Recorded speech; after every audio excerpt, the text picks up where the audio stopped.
Next 9 news और मैं हूं आपके साथ दिनेश कुमार। हमारे खास कार्यक्रम देश की हकीकत में दर्शकों आप सभी का स्वागत है। मेरे साथ मेरे सहयोगी अक्षय मौजूद हैं। अक्षय, कार्यक्रम में आने के लिए बहुत बहुत स्वागत है आपका। और जिस तरीके से अब बात करेंगे यहाँ पर 2024 के लोकसभा चुनाव से पहले स्थिति कांग्रेस पार्टी की कैसी है। जी हाँ, 5 राज्यों में हाल ही में चुनाव संपन्न हुए हैं, जिनमें 3 राज्यों में जहां पर कांग्रेस कहीं ना कहीं 2 राज्यों में सत्ता पर काबिज थी, तो 2018 के चुनाव में तीसरे राज्य यानी मध्य प्रदेश में भी सरकार बनाई थी। लेकिन उसके बाद वहां पर ज्योतिरादित्य सिंधिया ने बगावत की और मध्य प्रदेश की सियासत में बीजेपी ने एंट्री कर ली थी। लेकिन छत्तीसगढ़ और राजस्थान को गंवाने के साथ साथ मध्य प्रदेश को गंवाना भी कांग्रेस हाईकमान के लिए कहीं ना कहीं सरदर्द बना हुआ है।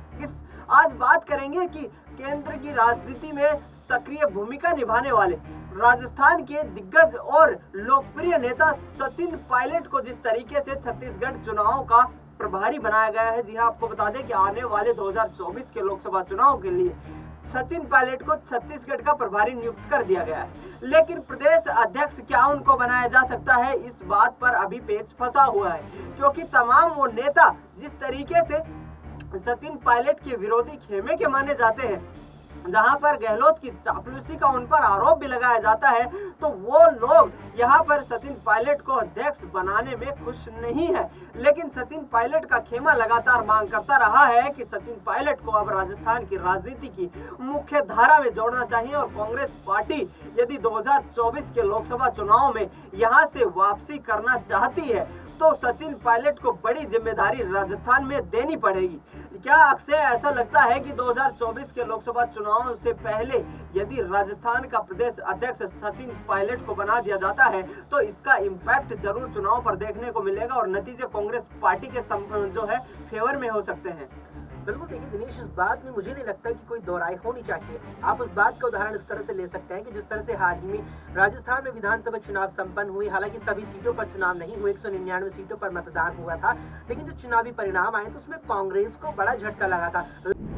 लेकिन उस चुनावी परिणाम में एक सकारात्मक चीज जो मुझे लगी कांग्रेस के लिए वो ये रही थी कि जो टोंक प्रांत यहाँ पर आता है, यानी कि जिस क्षेत्र से यहाँ विधानसभा चुनाव सचिन पायलट ने लड़ा था, आप उस टोंक विधानसभा सीट को ही नहीं उसके आसपास के क्षेत्रों को भी देखेंगे। और मुख्य रूप से कांग्रेस ने जिन क्षेत्र की जिम्मेदारी, जिन विधानसभा सीटों की जिम्मेदारी सचिन पायलट को दी थी, वहां पर कांग्रेस का प्रदर्शन अन्य क्षेत्रों की तुलना में काफी बेहतर रहा और सचिन पायलट को राजस्थान की जनता ने भारी संख्या में यहाँ प्यार और समर्थन भी दिया है। बात में कोई दोहराई नहीं है। ऐसे में अगर उन्हें प्रदेश अध्यक्ष बना करके 2024 के लोकसभा चुनावों में कांग्रेस अगर राजस्थान की 25 लोकसभा सीटों को सचिन पायलट के नेतृत्व में साधती है तो इस बात में कोई दोहराई नहीं है कि इसमें बड़ा खेला देखने को मिल सकता है।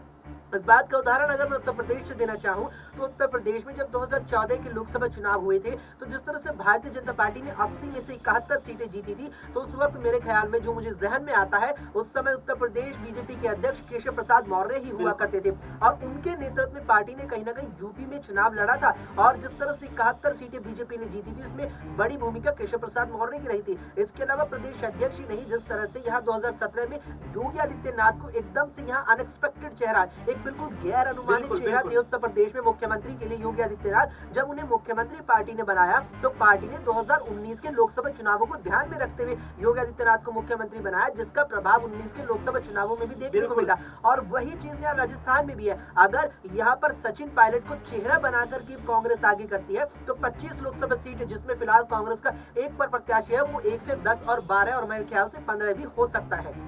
जिस प्रकार से अभी हाल ही में चुनाव संपन्न हुए हैं, जहां पर समीक्षा बैठक की गई, लेकिन समीक्षा बैठक में गहलोत, सचिन पायलट और गोविंद सिंह डोटासरा तीनों दिग्गज नेता मौजूद रहे और कहीं ना कहीं गहलोत की तरफ से कहा गया कि हमारा जो वोट बैंक है, जो वोट परसेंटेज है, वो महज 1 से 1.5% तक फिसला है। लेकिन जिस तरीके से सीटों का एक बड़ा बदलाव, जो करीब 69 सीटें यहाँ पर कांग्रेस पार्टी को मिली है राजस्थान में, वही भारतीय जनता पार्टी बहुमत से काफी आगे निकल गई। तो क्या वो 1% वोट फिसलना या 1 से ज्यादा मतलब 2% के करीब वोट फिसलना यहाँ पर सचिन पायलट और अशोक गहलोत की गहमा गहमी जो थी उसका नतीजा रहा कि जहां से कांग्रेस पार्टी को सत्ता छोड़नी पड़ी? देखिए, यहाँ पर इस बात की बिल्कुल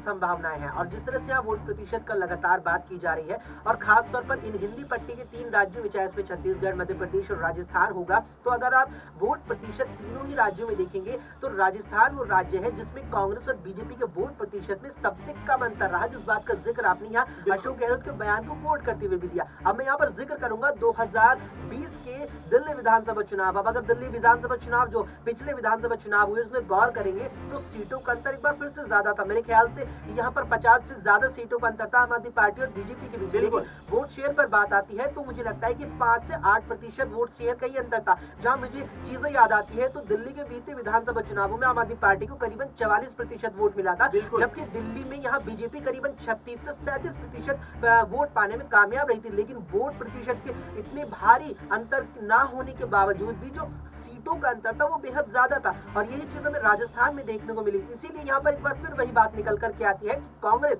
अगर यहाँ पे समीक्षा बैठक में ये चीज सामने निकल कर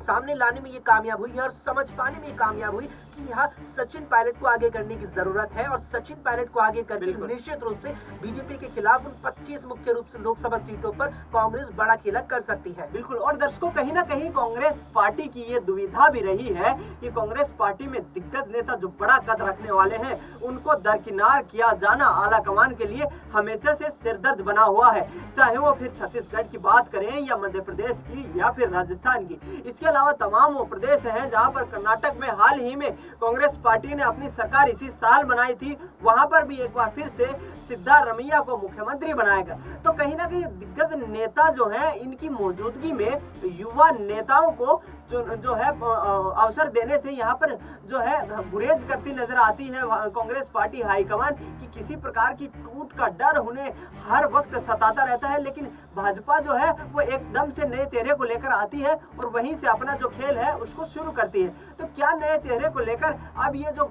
गहमा गहमी है ये नहीं देखनी चाहिए बेहतर परिणाम के लिए यहाँ पर अक्सर? बिल्कुल दिनेश, यहाँ पर आपने बेहद ही जरूरी बात मुझे लगता है कि क्योंकि आपने जिस तरह से जिक्र किया कि नए चेहरों को आगे करने में कांग्रेस बेहद परहेज करती है और उसकी प्रमुख वजह ये लगती है कि नए चेहरे कांग्रेस आगे करेगी तो जो दिग्गज चेहरे हैं वे यहाँ पर टूट की स्थिति पार्टी में पैदा ना कर दे। देखिए ये स्थिति तो बीजेपी में भी थी, जिस तरह से राजस्थान में मुख्यमंत्री के चेहरे का यहाँ नाम निकल कर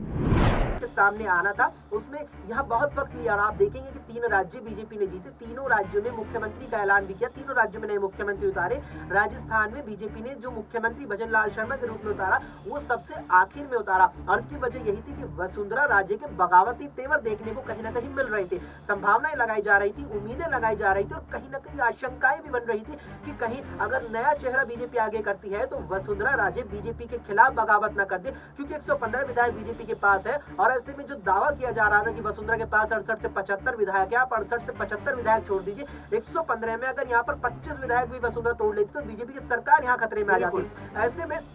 यही चीज निकल करके आती है कि यहाँ पर एक तो संगठनात्मक तौर पर बीजेपी की जो मजबूती यहाँ पर जो लोगों के साथ है, एक वो बड़ी चीज निकल करके आती है। इसके अलावा जो मुझे लगता है यहाँ पर मैनेजमेंट की बात देखिए हमेशा से कही जाती है, जो मुझे लगता है यहाँ पर बेहद जरूरी है। आप देखिए जिस तरह से वसुंधरा राजे ने यहाँ पर मुख्यमंत्री का नाम का ऐलान होने से पहले ही विधायकों के साथ अपने स्तर पर बैठकें करनी शुरू कर दी थी, विधायकों के साथ मीटिंग वसुंधरा राजे कर रही थी, लेकिन उसके बावजूद यहाँ बीजेपी आला कमान वसुंधरा को मनाने में भी कामयाब रहा और न केवल मनाने में कामयाब रहा बल्कि बीजेपी का टारगेट ये था कि जो नया मुख्यमंत्री वो उतारे, जिस नाम को वो यहाँ विधायकों के सामने रखे, उस नाम पर सभी के सभी विधायकों की मोहर लगनी चाहिए। ऐसा नहीं होना चाहिए कि विधायकों का एक धड़ा मोहर लगाए, बल्कि सभी विधायक यहाँ पर मोहर लगाए और यही चीज कांग्रेस से अछूती रही है। कांग्रेस के सामने ये डर था कि अगर वो सचिन पायलट को राजस्थान विधानसभा चुनावों में आगे कर देते हैं तो अशोक गहलोत उसे आंखें न दिखा दे, अशोक गहलोत आगे दिखा देंगे तो वे बीजेपी का दामन न थामने, निर्दलीय होकर नहीं अपनी खुद की पार्टी न बना ले। कुल मिलाकर स्थिति ये थी कि